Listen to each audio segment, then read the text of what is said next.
করেন, কিন্তু আমার বোন মারা গেছে আপনি কান্নাকাটি আসে না? আপনি বলেন যে এই যে আমাদের নাহিদ ইসলাম যার এলাকায় তাহিয়ার মতো মেয়েটা মারা গেল, ওর মা আমাকে কি বলছে জানেন? বলছে আমার সাথে এসে দেখা করে গেছে, আর কিছুই করেনি।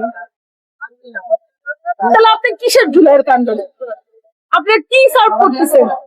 আমি কথা বলতে চাই না।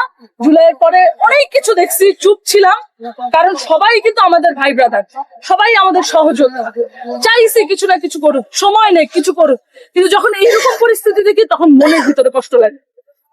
মানে আপনারা রাজনীতি করতে আসছিলেন, আমরা যারা প্রাইভেট ইউনিভার্সিটির স্টুডেন্ট তারা রাজনীতি করতে আসিনি। রাস্তায় নামছিলাম, কথা বলছি, বিভিন্ন সময় বহু টিভি চ্যানেল আসছে, ইন্টারভিউ নিয়ে গেছে, বহুত ভাইরাল ভিডিও আছে, কিন্তু কেউ বলতে পারবে না আমি কোথাও দাঁড়িয়ে বলছি যে হ্যাঁ আমি অমুক, আমার পরিচয় অমুক। আমার পরিচয় আমি একজন মানুষ, আমি একজন শিক্ষার্থী, আমি একটা মানুষ, আমার সন্তান, আমার মার সন্তান, আমার মার আমি মেয়ে তো, তাই তো? প্রত্যেকটা আমাদের সংগঠনে যত ছেলেপেলেরা আছে সবাই নারীর অধিকার নিয়ে কথা বলে, নারীকে নিয়ে কথা বলে। কয়টা নারী ওদের সাথে দেখতে পারবে? কোনো নারী দেখতে পারবেন না। কেন জানেন? কারণ ওরাই নারীদেরকে সম্মান দিতে জানে না, তাদেরকে তাদের জায়গা দিতে জানে না, যে কোনো রাজনৈতিক সংগঠন। এই জন্য নারীরা নাই। কারণ নারীরা যখন রাজনীতি করে তাদেরকে বিতর্কিত করা হয়, তাদেরকে প্রশ্নবিদ্ধ করা হয়, তাদের ভয়েসকে বাজেভাবে ইন্ডিকেট করা হয়। সেই জায়গায় এইখানে আপনারা যখন মিছিল করেন, এখানে প্রত্যেকটা ব্যানারে আসিয়ার ছবি, প্রত্যেকটা ব্যানারে এখানে 10টা অর্গানাইজেশন দাঁড়ানো ছিল।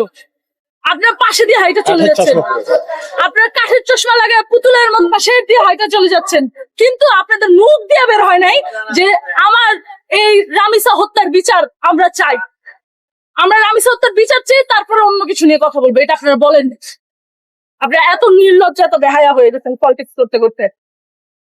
একটা কথা আছে না, পলিটিশিয়ানরা কখনো মানুষের আপন হয় না, সেটা আবার জুলাই থেকে প্রমাণ হয়ে গেছে, সেটা আবার হচ্ছে 24 থেকে প্রমাণিত হয়ে গেছে।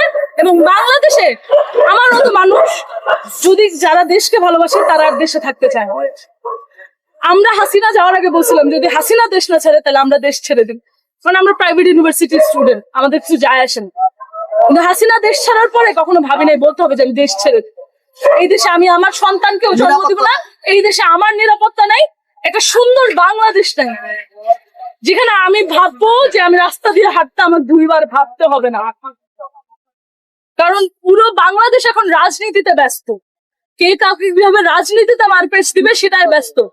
উন্নতিরও কোনো খবর নেই, দেশের কাঠামোর পরিবর্তনের খবর নেই, জাতির পরিবর্তনের খবর নেই।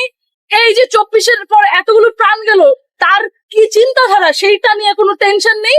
আসলে তাদের কি নিয়ে টেনশন, তারা কি কিছুই তারা বলতে পারতেছে না। তাদের শুধু মাথা ব্যথা না, শুধু তাদের ক্ষমতা নেই। তারা ভাবতেছে 5 বছর পরে এইভাবে আস্তে আস্তে আস্তে আস্তে আমরা অনেক বড় হব, আমরা ক্ষমতা ধারণ করবো। তারা সবাই নিজেদেরকে নিয়ে চিন্তা করতেছে। এই যে একটা প্রসিডিউর, এই প্রসিডিউরে প্রতিদিন আমরা লাখো মানুষকে তাদের জান দিতে দেখতেছি। অনেকে আপনার মতো এইভাবে বলে যে ধিক্কার জানায় দেশকে, যে দেশে একটি বাচ্চা নিরাপদ না, একটি মেয়ে নিরাপদ না, একা রাতে চলতে পারে না, এই যে ধিক্কার জানায়, এই ধিক্কারটা আসলে কি পুরো জাতির না? এটা পুরো জাতির প্রত্যেকটা মানুষের জন্য ধিক্কার। আজকে দেখেন আমার পাশে এই যে আন্টি দাঁড়ায় আছে, ওনার কিন্তু কোনো মোটিভ নাই, উনি কিন্তু কোনো পলিটিক্যাল ভিউর না, উনি কোনো সংগঠনেরও না, জাস্ট ওনার খারাপ লাগছে এই যে আমাদের যে অধপতন, এই অধপতনের কারণে তার ভিতরে এই মায়াটা জন্মাইছে। তার মনে হচ্ছে যে তার সন্তানটা ওই জায়গায় থাকতে পারে। আরো যে 5 জন দাঁড়িয়ে আছে আপনার আশেপাশে পিছনে, তারা কিন্তু কেউ আমাদের সংগঠনের না, বিভিন্ন বয়সের মানুষ। তারা শুধু দুঃখ থেকে দাঁড়ায় আছে যে এত ছোট বাচ্চাটা এভাবে মারা গেল। আপনি জিজ্ঞেস করেন, দেখবেন সে এইটাই বলবে, তার মুখে আর কোনো কিছু নাই বলার। কারণ আমার বোনকে হত্যা করা হয়েছে, সেই হত্যা নিয়ে আমাকে ঠান্ডা থাকতে বলা হইতেছে। যখন